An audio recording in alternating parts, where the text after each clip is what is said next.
मन के हारे हार, मन के जीते जीत। दोस्तों, आप लोगों ने ये कहावत तो सुनी होगी।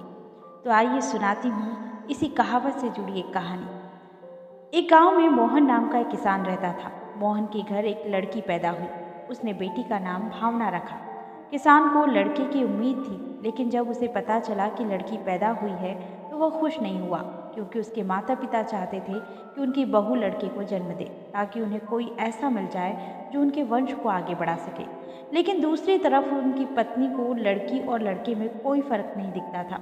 उसकी पत्नी ने उसे समझाया कि यह सब अपने हाथ की बात नहीं, और आज के समय में लड़की और लड़के में कोई फर्क नहीं है। लड़कियां वह सब कर रही हैं जो लड़के भी नहीं कर सकते। सामने शर्मा परिवार को ही देख लीजिए। उनका बेटा पढ़ लिख कर अच्छा डॉक्टर बना, लेकिन डॉक्टर बनने के बाद बड़े अस्पताल के सपने की खातिर उसने अपने माता पिता की सारी संपत्ति बेच दी और अपने माता पिता को तड़पने के लिए छोड़ दिया। दूसरी तरफ उनकी बेटी उन्हें अपने ससुराल बुलाकर उनकी सेवा कर रही है। तमाम बातचीत और पत्नी की सलाह के बाद उसने भावना को ही अपनी किस्मत मानकर अपना लिया। किसान की पत्नी ने भावना का बहुत अच्छे से लालन पालन किया। समय के साथ भावना बड़ी होने लगी। उसका दाखिला सरकारी स्कूल में करा दिया गया। किसान जब भी स्कूल जाता तो शिक्षिका उससे कहा करती थी कि भावना पढ़ने में बहुत अच्छी है।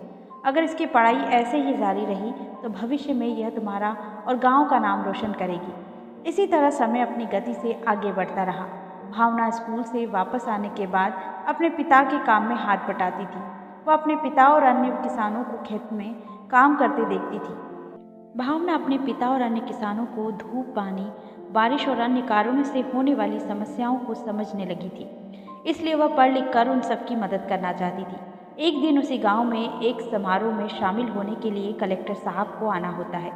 मौका देखकर स्कूल की प्रधान शिक्षिका ने कलेक्टर साहब से स्कूल में आकर बच्चों का उत्साहवर्धन करने का अनुरोध किया।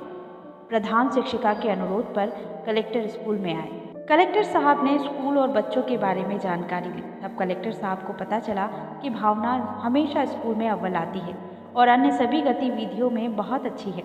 कलेक्टर साहब ने भावना को मंच पर बुलाया और उसका सम्मान किया। साथ ही उन्होंने कहा कि आप सभी बच्चों को भावना की तरह पढ़ाई करनी चाहिए, ताकि भविष्य में आपको कोई अच्छा पद मिल सके या फिर आप अच्छी पढ़ाई करके कोई बड़ा व्यवसाय कर सके, जिससे आप हजारों अन्य बेरोजगारों को रोजगार दे सके। फिर कलेक्टर साहब ने सभी बच्चों से पूछा कि अगर आपका कोई सवाल है तो आप मुझसे पूछ सकते हैं। इस पर सभी बच्चों ने कलेक्टर साहब से अलग अलग सवाल पूछे।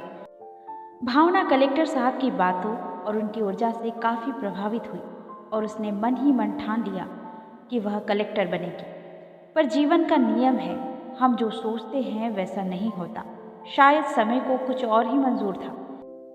एक दिन जब भावना स्कूल जा रही होती है तो उसका एक कार से एक्सीडेंट हो जाता है। एक्सीडेंट के बाद कार का ड्राइवर भाग जाता है। आसपास के लोगों द्वारा भावना को आनन फानन में अस्पताल में भर्ती कराया जाता है और डॉक्टर तुरंत उसकी जांच करते हैं। डॉक्टर बताते हैं कि भावना का एक पैर काटना पड़ेगा, तभी उसकी जान बच सकती है। मोहन और उसके परिवार को ना चाहते हुए भी ये फैसला लेना पड़ा। ऑपरेशन के बाद भावना की जान तो बच गई, पर उसकी वजह से उसे कई दिन तक बिस्तर पर ही रहना पड़ा। इसकी वजह से उसकी पढ़ाई भी छूट गई। इस समय जो भी दोस्त रिश्तेदार भावना से मिलने आते थे, वे उसके परिवार वालों से यही कहते थे कि लड़की की ज़िंदगी बर्बाद हो गई। अब एक पैर ना होने की वजह से उसके लिए कोई रिश्ता नहीं आएगा, और अगर कोई रिश्ता मिल भी गया तो उसमें भावना को काफ़ी दिक्कतों का सामना करना पड़ेगा। ये बातें लगातार सुनकर भावना भी डिप्रेशन में जाने लगी और वह एक ऐसी स्थिति में पहुंच गई जहां उसका दूसरा पैर और हाथ और भी कमज़ोर होने लगा। अब उसे अपनी बिस्तर से उठने में भी दिक्कत का सामना करना पड़ता था। वह अपने दैनिक कार्य के लिए भी दूसरों पर निर्भर रहने लगी थी।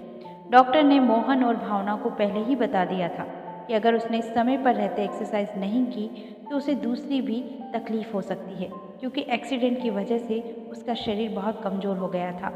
भावना पहले ही अपना एक पैर खो चुकी थी और अब वह धीरे धीरे मानसिक रूप से भी हार रही थी। यह बात पास के गांव में रहने वाले एक व्यक्ति को पता चलती है। वह व्यक्ति बचपन से ही दोनों आंखों से विकलांग था। जैसे ही उस व्यक्ति को पता चलता है कि भावना किस तरह अपने डिप्रेशन के कारण धीरे धीरे अपने जीवन को अंत की ओर ले जा रही है, तो वह व्यक्ति उससे मिलने उसके घर पहुंचता है और परिवार से बात करने के बाद भावना को समझाता है कि अगर मेरे जैसा अनपढ़ और दोनों आंखों से विकलांग व्यक्ति भी जीवन जी सकता है, फिर तुम तो पढ़ी लिखी हो और तुम्हारे एक ही पैर की दिक्कत है। अगर तुम अभी भी नहीं समझोगी तो इसका तुम्हारे परिवार पर बहुत भारी दुष्प्रभाव पड़ेगा। उसने समझाया कि तुम्हारे सामने अभी लंबा जीवन पड़ा है, तुम मुझसे भी बेहतर कर सकती हो। इस दौरान उस व्यक्ति को पता चलता है कि वह कलेक्टर साहब से प्रभावित थी। वह व्यक्ति कलेक्टर साहब से मिलने जाता है और उन्हें पूरी बात बताता है। सारी बात जानकर कलेक्टर साहब भावना के घर आकर उसे समझाते हैं कि एक पैर ना होने से जीवन में ज़्यादा फर्क नहीं पड़ता। अगर तुम चाहो तो अभी बहुत कुछ कर सकती हो। कलेक्टर साहब और उस व्यक्ति के समझाने का असर भावना पर दिखने लगा। अब वह धीरे धीरे ठीक होने लगी और कुछ समय बाद उनकी मेहनत रंग लाई और उसका चयन पटवारी के पद पर हो गया। पटवारी के पद पर काम करते हुए उसने अपनी पढ़ाई जारी रखी और सभी किसानों की हर संभव मदद की। दोस्तों, मनुष्य के जीवन में कई बार ऐसी परेशानियां आती हैं जिसके कारण व्यक्ति अपने मन से हार जाता है। उसके पास जीतने की क्षमता तो होती है, लेकिन वह अपनी सारी शक्तियों का सही तरीके से इस्तेमाल नहीं कर पाता, क्योंकि वह सोचने लगता है कि मैं यह नहीं कर सकता, और शरीर भी मन का साथ देता है।